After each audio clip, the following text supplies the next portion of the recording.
오늘은 이사야 40장 1절에서 11절까지 말씀 묵상합니다. 40장 1절에서 11절 말씀. 장차 보내주실 왕이시며 선한 목자이신 그리스도. 40장은 이사야 전체의 대전환점이죠. 위로의 서신이라 불리는 제2 이사야, 즉 40장에서 66장의 장엄한 서곡이라 할 수 있겠습니다. 1장에서 39장이 유다의 범죄에 대한 엄중한 심판과 바벨론 포로에 대한 예언의 말씀이라고 한다면, 40장은 그 어둠의 터널을 지나온 백성들에게 들려오는 하나님의 구원과 회복에 대한 선언입니다. 그래서 본문은 단순히 포로 귀환이라고 하는 역사적 사건에 머물지 않습니다. 이는 궁극적으로 죄와 사망과 사탄의 포로된 인류를 향한 하나님의 원대한 구원의 계획이죠. 즉 예수 그리스도를 통한 복음으로 구원의 완성에 대한 예언의 말씀을 보여줍니다. 거룩하신 공의 하나님이 이제는 목자의 마음으로 자기 백성을 찾아오시는 은혜의 경륜이 시작되는 지점입니다. 1절에 너희의 하나님이 이르시되 너희는 위로하라. 내 백성을 위로하라. 북이스라엘의 심판과 멸망을 경험한 유다가 교훈을 얻지 못하고 그들의 패역한 길을 선택함으로써 바벨론을 사용하셔서 유다를 심판하시고 연단의 시간이 지난 후에 바벨론 포로에서 돌아와 다시 회복되게 하실 것이다 라는 위로와 소망에 대한 예언의 말씀입니다. 내 백성을 위로하라. 내 백성, 하나님께서 비록 온전하지 못해서 바벨론에 의해서 멸망을 당했으나 하나님께서 여전히 유다를 내 백성이다 라고 부르십니다. 하나님께서 아브라함과 맺은 언약이죠. 또 다윗과 맺은 언약, 왕이신 하나님께서 다스리시는 하나님의 나라의 백성이 되는 영원한 언약의 백성이라는 의미를 가집니다. 비록 이스라엘과 유다가 하나님을 버리고 우상을 선택하고 죄악된 삶에서 돌이켜 하나님께 돌아오기를 거부함으로 바벨론에 의해서 심판을 받게 되었으나 과거 이스라엘 선조들과 맺었던 하나님과의 언약의 관계는 파괴되지 않았음을 보여줍니다.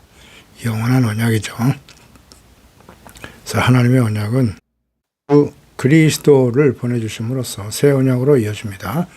이를 거부하고 로마에 의해서 멸망의 길을 가게 된 이스라엘, 2000년이 지난 후 다시 회복되게 하심으로써 영원한 언약의 백성 이스라엘을 여전히 내 백성이다 라고 부르시고 여기시는 하나님의 신실하심과 사랑을 확인할 수 있습니다. 심판 이후에 위로해 주시는 하나님, 위로의 의미를 잘 묵상해야 됩니다. 마태복음 5장 4절에 애통하는 자는 복이 있나니 그들이 위로를 받을 것이며, 심판의 목적, 즉 애통하며 회개의 눈물을 흘리고 돌이켜 겸손하게 하나님을 사랑하고 믿고 순종하는 하나님을 경외하는 자들이 되게 하시는 것입니다. 2절에 너희는 예루살렘의 마음에 닿도록 바라며 그것에게 외치라. 그 너에게 때가 끝났고 그 죄악의 사함을 받으니라. 그의 모든 죄로 말미암아 여호와의 손에서 벌을 배나 받았느니라 할지니라 하시니라. 예루살렘의 마음에 닿도록 말하라. 마음에 닿도록. 이것은 히브리어의 표현은 심장에 대고 말한다는 뜻이에요. 즉 신랑이 신부에게 사랑을 속삭일 때 사용하는 말인데요. 이는 하나님께서 범죄한 이스라엘을 심판하시고 연단하신 후 거룩하고 정결한 신부로 받아들이신다는 하나님의 사랑을 잘 보여줍니다. 2절 말씀은 복음의 핵심이 잘 나타나 있죠. 노역의 때가 끝났다. 죄악의 사함을 받았다. 모든 죄에 대해서 여호와의 손에서 벌을 배나 받았다. 노역의 때. 이는 마치 애굽에서 430년 동안 살면서 바로 왕으로부터 극한 노역과 고통에서 구원하신 것 같이 바벨론의 포로로 끌려갈 것이지만 70년 동안 노예 생활을 하게 되지만 그 노역이 끝난다는 거죠. 노역의 때, 연단과 고통의 때가 끝나고 다시 돌아오게 될 것을 약속하시는 말씀이죠. 이는 궁극적으로는 예수 그리스도를 보내주심으로써 죄와 사망과 절망으로부터 해방되는 때, 예수 그리스도의 초림과 재림으로 연결되는 복음의 힘이죠. 죄악이 사함을 받았다. 그러니까 심판을 받았으나 노역의 때가 끝나고 회복될 때 모든 죄악이 사함을 받게 된다는 거죠. 그러니까 철저하게 시간이 많이 지났다고 해서 죄악이 사함을 받는 게 아니고요. 그 연단의 시간 동안 그들이 철저히 회개하고 하나님께 돌이켰다는 거예요. 그때 하나님께서 다시는 그 이전의 죄악을 기억하지 않으시며 용서해 주십니다. 이것이 위로의 말씀이죠. 복음의 핵심은 우리의 죄가 사함받았다는 거예요. 교만하고 패역한 이스라엘과 유다가 하나님의 공의의 심판으로 멸망의 길을 가서 포로로 잡혀가게 될 것이지만 그 징벌의 시간, 또 70년의 고난의 시간 자체가 그들의 죄 사함의 근거가 될 수는 없어요. 회개하고 돌이켜야죠. 그 시간 동안 자신들이 심판을 받게 된 이유를 정확하게 알아야 돼요. 그래서 하나님께서 심판하신 목적을 이해하고 철저하게 회개하는 것을 전절함을 반드시 이해해야 됩니다. 시간만 지난다고 해서 용서받는 게 아니에요. 느헤미야 8장 2절이죠. 이스라엘 백성들이 예루살렘에서 돌아와 성전을 재건하고 성벽을 재건했던 느헤미야를 통해서 2절에 7째 달 초하루에 제사장 에스라가 율법책을 가지고 회중 앞 곧 남자나 여자나 알아들을 만한 모든 사람 앞에 이르러 수문학 광장에서 새벽부터 정오까지 남자나 여자나 알아들을 만한 모든 사람 앞에서 읽음에 뭇 백성이 그 율법의 귀를 기울였는데 에스라가 모든 백성 위에 서서 그들 목전에 책을 펴니 책을 펼 때 모든 백성이 일어섰고 6절로 9절에 에스라가 위대하신 하나님 여호와를 송축하며 모든 백성들이 손을 들고 아멘 아멘 하고 응답하고 몸을 굽혀 얼굴에 땅을 대고 여호와께 경배했다.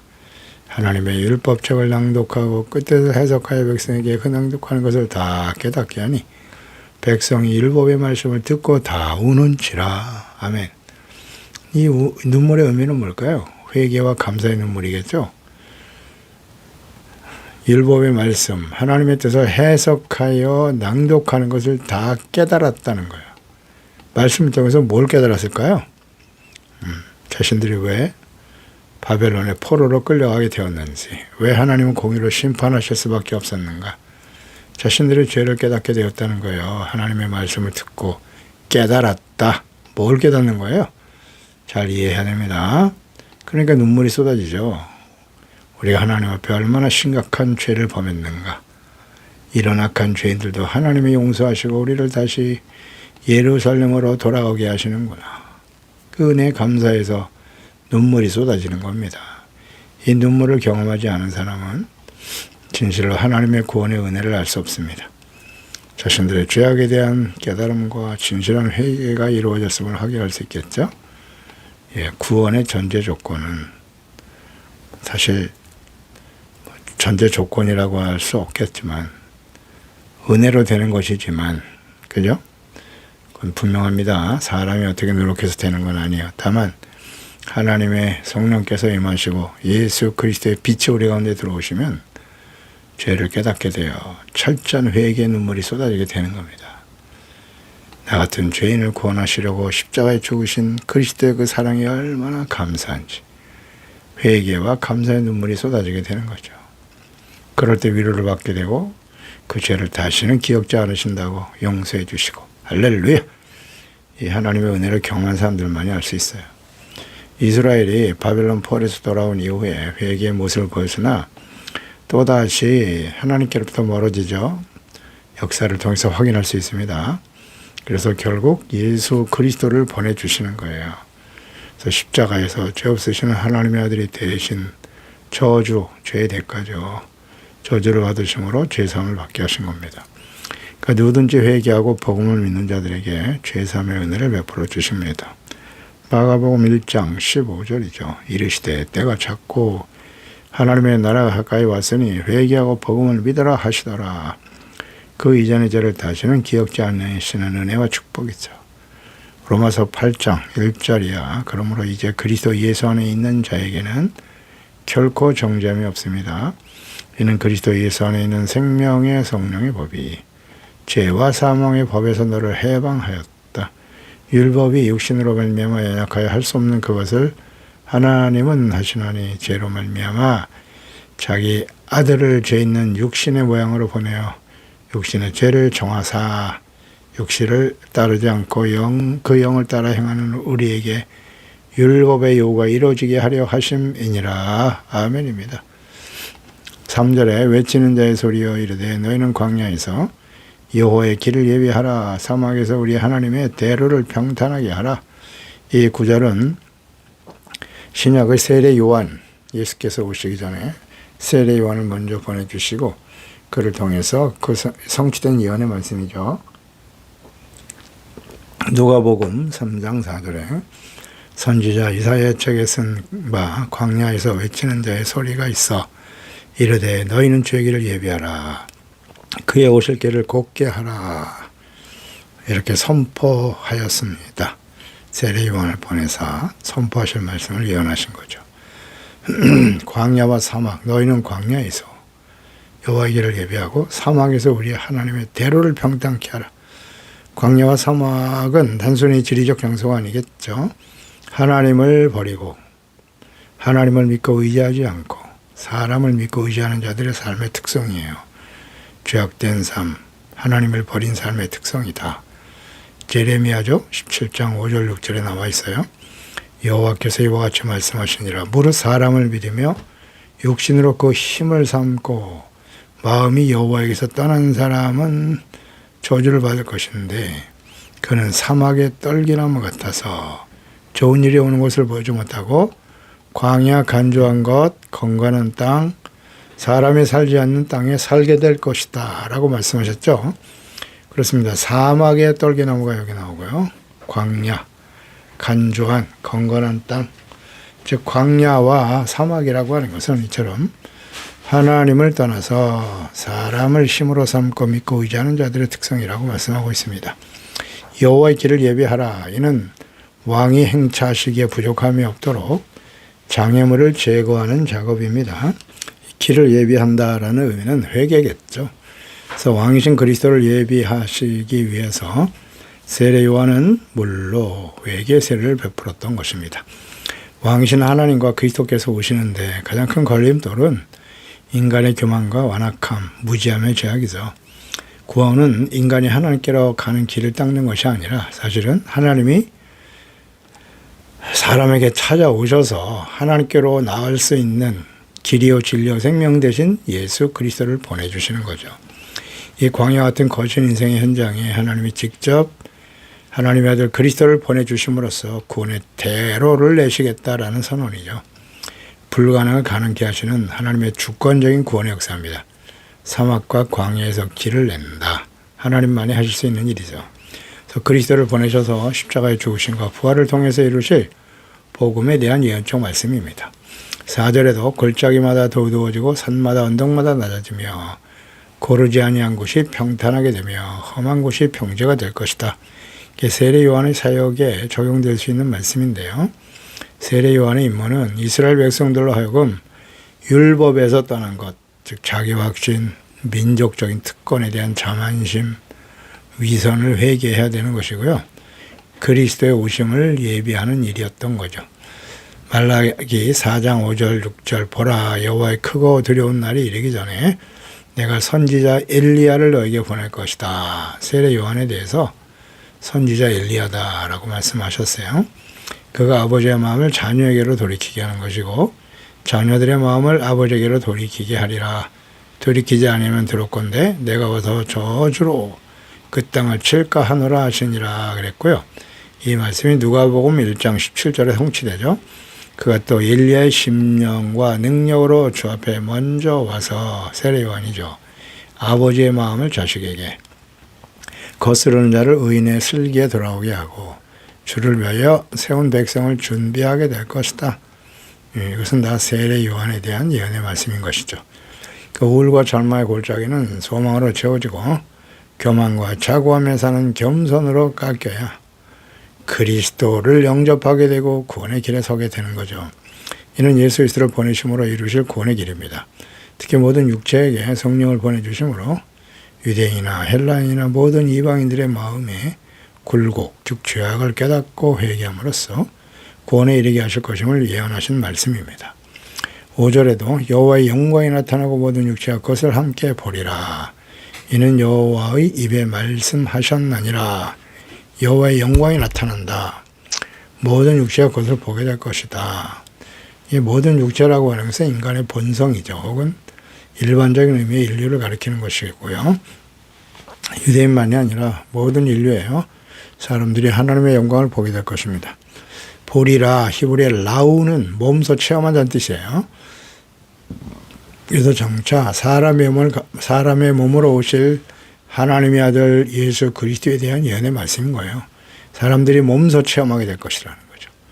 그래서 요한복음 1장 14절에 말씀이 육신이 되어 우리 가운데 거하심에 우리가 그의 영광을 보니 아버지의 독생자의 영광이요 은혜와 진리가 충만하더라.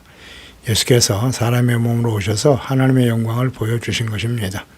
다 예언된 말씀이죠. 이사야서 말씀에 예언되었고 그리스도가 오심으로 온전히 성취된 것입니다. 그러니까 세상의 영광은 눈을 멀게 하며 영혼을 부패하게 하지만 여호와의 영광은 영혼을 살리는 것입니다. 하나님의 입이 말씀하셨기에 이는 반드시 이루어지겠죠. 그리스도를 통해서 성취하셨습니다. 이것은 인간의 확신이 아닌 하나님의 신실하신 말씀이죠. 말씀이 구원의 유일한 보증이 되는 것입니다. 빛으로 오신 예수 그리스도의 영광을 직접 체험하고 인격적으로 만난 사람들, 그리스도인들이죠. 마태복음 5장 16절이에요. 이같이 너희의 빛이 사람 앞에 비치게 하여 그들로 너희 착한 행실을 보고 하늘에 계신 너희 아버지께 영광을 돌리게 하라 말씀하셨습니다. 6절에서 8절까지의 말씀이네요. 모든 육체는 풀이요 그의 아름다움은 들의 꽃과 같다. 푸른 말하고 꽃이 시든다. 여호와의 기운이 그 위에 불미라. 이 백성은 실로 풀이로다. 푸른 말하고 꽃은 떨어지지만 우리 하나님의 말씀은 영원히 선다라고 말씀하시네요. 모든 육체는 풀이다. 모든 아름다움은 들의 꽃과 같다. 이 아름다움이라고 하는 히브리어가 헤세드로 기록되어 있네요. 이 아름다움, 헤세드는 인자함, 긍휼, 친절, 자비. 그러니까 육체를 가진 인간의 최고의 아름다움은 무엇이라고요? 친절, 자비, 인자와 긍휼이라는 사실을 알고 계십니까? 그게 가장 아름다운 거예요. 베드로는 본문 말씀을 인용해서 이 아름다움, 즉 히브리 헤세드를 헬라어의 독사로 번역했네요. 베드로전서 1장 24, 25절에 그러므로 모든 육체는 풀과 같고 모든 영광은 그랬어요. 아름다움을 영광이라 독사라는 말로 사용했어요. 번역했네요. 풀의 꽃과 같다. 푸른 마른 꽃은 떨어진다. 이 독사의 영광, 즉 사람을 아름답게 하는 것, 힘이 있어 보이게 하는 친절, 긍휼, 자비, 재물, 건강, 권력 등을 포함하는 말인데 세속적인 영광을 의미하는 것인데요. 육체의 영광이라고 하는 것은 아무리 아름답다고 해도 풀의 꽃과 같아서 오래가지 못하고 떨어지고 시들고 만다. 화무시비롱이라 세속적인 영광은요 쉽게 사라지고 말아요. 여호와의 기운이 그 위에 불기 때문이다. 육체의 영광이 시들어버리는 이유는 뭐냐? 여호와의 기운이 그 위에 분다. 즉 하나님의 공의 심판 때 다 사라지고 만다는 겁니다. 하나님의 심판 앞에서 인간의 모든 아름다움과 세속적인 영광은 다 불타버리고 사라집니다. 세속적인 영광을 추구하는 사람들은 잠시 있다가 다 사라질 풀과 꽃같이 불타버리고 없어질 것들이라는 사실. 오직 주님의 말씀만이 세색토록 있다. 그러니까 인간의 감정 혹은 정치적인 상황, 철학은 시대마다 변하지만 우리를 구원하시는 하나님의 약속은 영원한 반석과 같아요.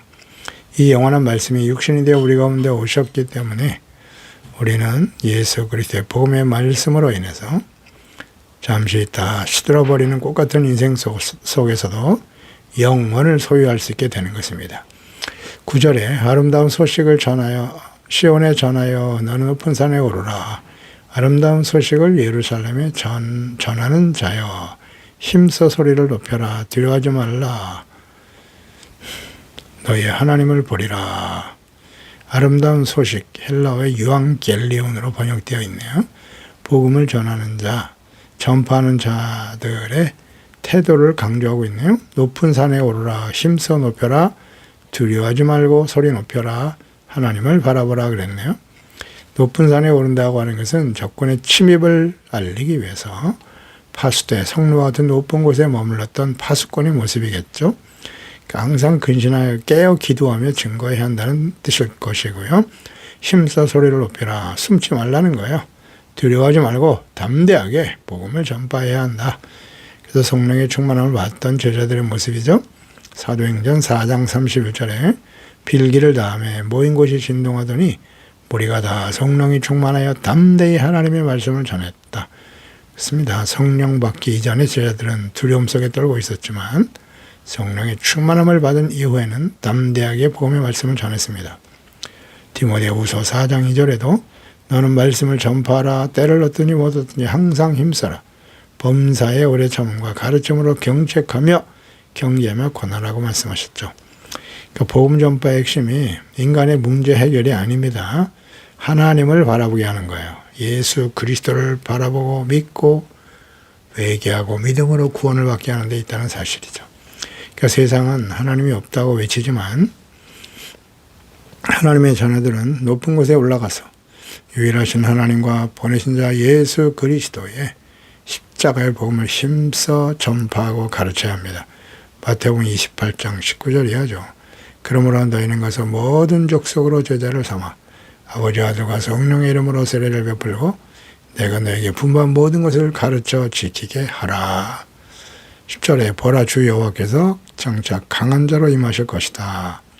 그의 팔로 다스릴 것이라. 상급이 그에게 있고 보응이 그 앞에 있다. 그는 목자같이 양떼를 먹이실 것이다.